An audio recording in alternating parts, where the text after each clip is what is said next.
Bendiciones, bienvenidos a la materia de administración eclesiástica. Continuaremos nuestro estudio de la materia, de los términos administrativos, de cómo esto puede ser evaluado o ser llevado a la iglesia, al cuerpo de Cristo. Comparto con ustedes, ya tienen en sus dispositivos, y continuaremos con la definición de términos. eh, un estudio etimológico e histórico del término iglesia. Cuando los escritores se referían a la reunión del pueblo de Israel, usaban dos palabras hebreas, a la congregación. Era no solo designado una asamblea de ancianos, sino también la congregación del pueblo. El término congregación significa llamar de fuera o una reunión popular. Estos dos términos hebreos son Kaal, significa llamar, y se usa con más frecuencia en los libros históricos para poder referirse al pueblo o a la asamblea de los hijos de Israel.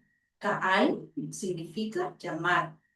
El doctor Strong, uno de los exponentes, define la Iglesia de Cristo como, si quisiera dar un término universal o sostenible durante el tiempo, podríamos decir que la Iglesia de Cristo es la compañía total de regenerados de todos los tiempos y edades en el cielo y en la tierra.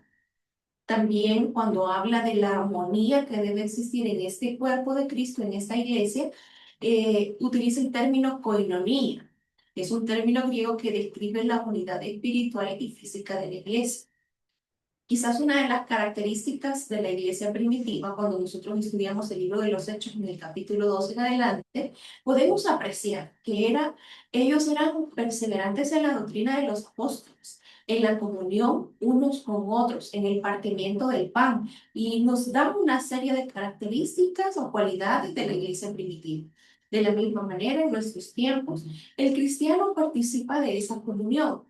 No somos seres aislados, no somos personas que nos excluimos, al contrario, somos seres sociables. El cristiano participa de esta comunión desde su conversión, desde el momento que el Señor nos llama, de alguna manera estamos relacionados en la iglesia donde nos congregamos y de la misma manera en los ministerios donde también servimos. ¿Qué es la iglesia de Cristo en el sentido administrativo? Si nosotros quisiéramos trasladarlo al término administrativo, ¿cómo podemos definir la iglesia?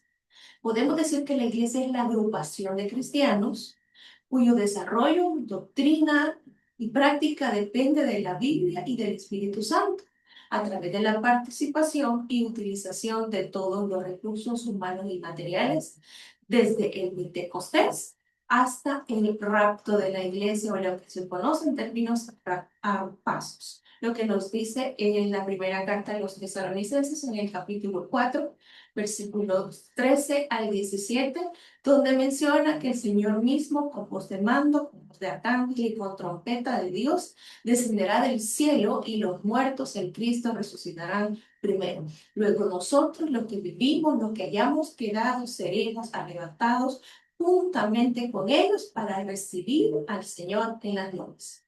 Se llama Iglesia de Cristo por su fundador, su Salvador. La iglesia es su casa, somos templo y morada del Espíritu Santo, y es su esposa, que es la iglesia de Dios, y Dios es su administrador.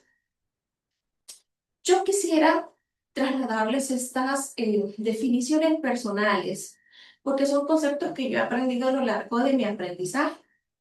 Una empresa es una unidad económica estructurada por elementos humanos, físicos y financieros que interrelacionados, que mezclando los elementos humanos con los físicos o con los elementos financieros, buscan producir la definición de una empresa. Pero ¿cómo yo podría definir a la iglesia? Es un organismo vivo porque sus componentes, sus elementos humanos, está estructurado de elementos humanos, espirituales, físicos, pero también financieros. No solamente en personas, como lo he dicho en semanas anteriores. ¿De qué serviría tener un buen predicador, pero si no tenemos para pagar la luz? Y esto es una realidad en algunas iglesias. Entonces, una iglesia también tiene elementos humanos, espirituales, físicos, financieros, que se interrelacionan, que interrelacionados buscan acercar al hombre con Dios para el cumplimiento de su propósito. En la empresa es el propósito producir bienes y servicios con una finalidad. En el reino de Dios, en la iglesia, buscamos acercar al hombre con Dios para el cumplimiento de su propósito. Los fundamentos de la administración. La Biblia está llena de cuestiones administrativas. La Biblia nos enseña la multiplicación de los panes, la Biblia nos enseña muchos milagros también, nos enseña que quien queriendo edificar una torre no se sienta primero y calcula los gastos. A veces como hijos de Dios somos un poquito arrebatados y creemos que como el Señor nos ha dicho, como nosotros vamos a vivir por fe, vamos a hacer algo y de repente nos damos cuenta que nos encontramos con proyectos a medias, porque a lo mejor no es ni el tiempo apropiado, no hemos pedido ni la dirección de Dios, sino que solamente fue una emoción o algo que quisimos llevar a cabo y probablemente el ambiente no estaba preparado para poder llevar a cabo esa actividad. En la Biblia se hallan valiosos ejemplos de administración. La Biblia, que es la fuente inagotable de toda sabiduría, abunda en información y ejemplos sobre la organización y el orden en materia administrativa. Lo encontramos primero en la creación. Dios muestra su habilidad administrativa planeando y ejecutando, organizando y evaluando cada etapa creativa realizada. La evaluación de su obra se da en las palabras cuando dice, y vio Dios que todo era bueno en gran manera. Dios creó la noche y el día, creó el cielo y el mar, creó las plantas. Toda la creación es una muestra, una habilidad administrativa, planeando, ejecutando, organizando y evaluando cada etapa. Es decir, no le faltaba ni le sobraba nada.